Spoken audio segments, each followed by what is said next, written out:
Bueno, chicos, buen día. Espero que este intento de video salga bien. Es la primera vez que hago esto, así que bueno, estamos en una circunstancia media típica. Bueno, mi nombre es Bernal María Emilia. Me van a tener este año en la materia filosofía. ¿Sí? No sé si escucharon hablar alguna vez de qué se trata. La idea de este video es que nos conozcamos un poco y que puedan tener algunas herramientas básicas para poder hacer el trabajo que les envié, ¿sí? Bueno, la palabra filosofía viene del griego, ¿sí? Y significa amor, tendencia o afinidad hacia la sabiduría. Es una sabiduría que es inalcanzable, ¿sí?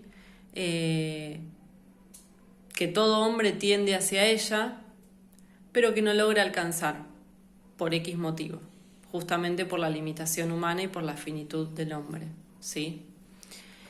Yo les hice un cuadrito, cómo se puede dividir la filosofía: amor, tendencia o afinidad hacia la sabiduría, ¿sí?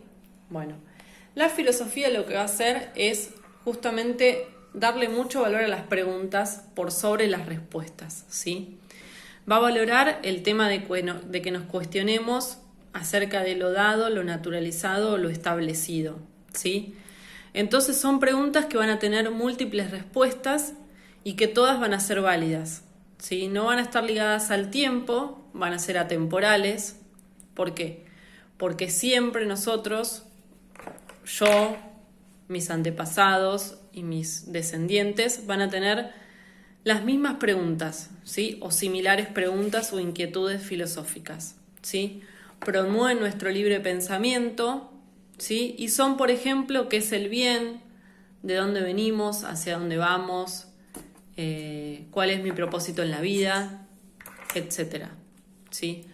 Las no filosóficas, por el contrario, sí tienen una respuesta única y concreta, limitan nuestro pensamiento, ¿sí? Y son temporales, están ligadas al tiempo. Y los ejemplos son la mayoría de las preguntas que nos hacemos a diario. ¿Qué vamos a comer hoy? ¿Qué hora es? ¿Hace frío? Etcétera, ¿sí? También tengo acá un cuadrito que les hice. Espero que se vea más o menos bien. Después, si no, les mando una fotito, ¿sí? Y bueno, y después tenemos una distinción entre comienzos y orígenes de la filosofía, ¿sí? El comienzo va a ser ese punto histórico, que lo podemos ubicar en una línea del tiempo, en donde nace la filosofía como ciencia, ¿sí? O sea, nace como una sistematización del pensamiento. ¿Por qué? Porque anteriormente, ¿sí? Lo podemos ubicar en el siglo V o VI a.C., con Sócrates o los presocráticos o naturalistas, ¿sí? Presocráticos pues estaban antes de Sócrates, siglo VI a.C. ¿Por qué digo que es medio contradictorio? ¿Por qué? Porque las preguntas filosóficas ya vimos recién que no están ligadas al tiempo, entonces no tienen un punto histórico. Sin embargo, para organizar el pensamiento filosófico, se toma como punto de comienzo de la filosofía esta sistematización que se realizó en el siglo V a.C. con Sócrates o en el siglo VI, un siglo anterior, con los presocráticos y naturalistas. Sin embargo, antes del siglo VI, del 20 al 6 a.C., estaba la época arcaica, en donde también había cuestionamientos que podemos llamar de índole filosófico, que trataban de encontrar el origen y el orden del cosmos o del universo, y lo realizaban a través de explicaciones mitológicas, ¿sí? Entonces, bueno, para tener una idea del comienzo lo puedo ubicar en un tiempo histórico, ¿sí? Y es en el siglo V a.C. con Sócrates o en el siglo VI a.C. con los presocráticos o naturalistas. Naturalistas porque encontraban ese origen o orden de la naturaleza, ese arjeo causa primera, en algún elemento de la naturaleza, ¿sí? Por otro lado, el origen de la filosofía no tiene un tiempo y un espacio específico y es justamente el deseo ese que nos nace de filosofar. que lo podemos encontrar, según Jasper, en el asombro, la duda y las situaciones límites. Esto que estamos viviendo hoy responde a uno de estos tres orígenes, ¿sí? Se los planteo en una de las preguntas para que lo investiguen un poquito, ¿sí? Acá está el cuadrito,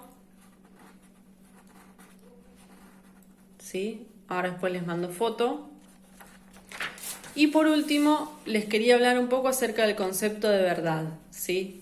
En el siglo V a.C., en la época de Sócrates y los sofistas, que eran coetáneos o contemporáneos, pertenecían a la misma época y al mismo contexto histórico, ¿sí? El siglo de oro de Pericles.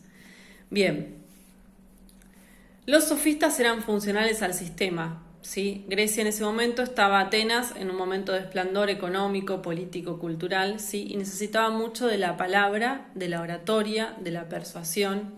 Entonces los sofistas lo que hacían era cobrar por sus enseñanzas y, digamos, brindar la verdad al mejor postor. No les importaba la verdad única, no creían en la verdad absoluta, sino que la verdad era múltiple, relativa y particular, ¿sí? Y funcionaban en cuanto a conveniencias, ¿sí? Por otro lado tenemos a Sócrates, que creía en la misma época en una verdad única, absoluta y universal, que se iba a alcanzar a través de la introspección o el autoconocimiento. De ahí la frase de Sócrates tan famosa, conócete a ti mismo, ¿sí? Entonces, por un lado tenemos una verdad única y absoluta en la figura de Sócrates, y por otro lado tenemos un concepto de verdad relativa, particular y múltiple en los sofistas, ¿sí? Acá les dejo el cuadrito también y espero que esto les haya servido para empezar a encarar el trabajo que les mandé. Les mando un beso enorme y espero que pronto nos podamos ver.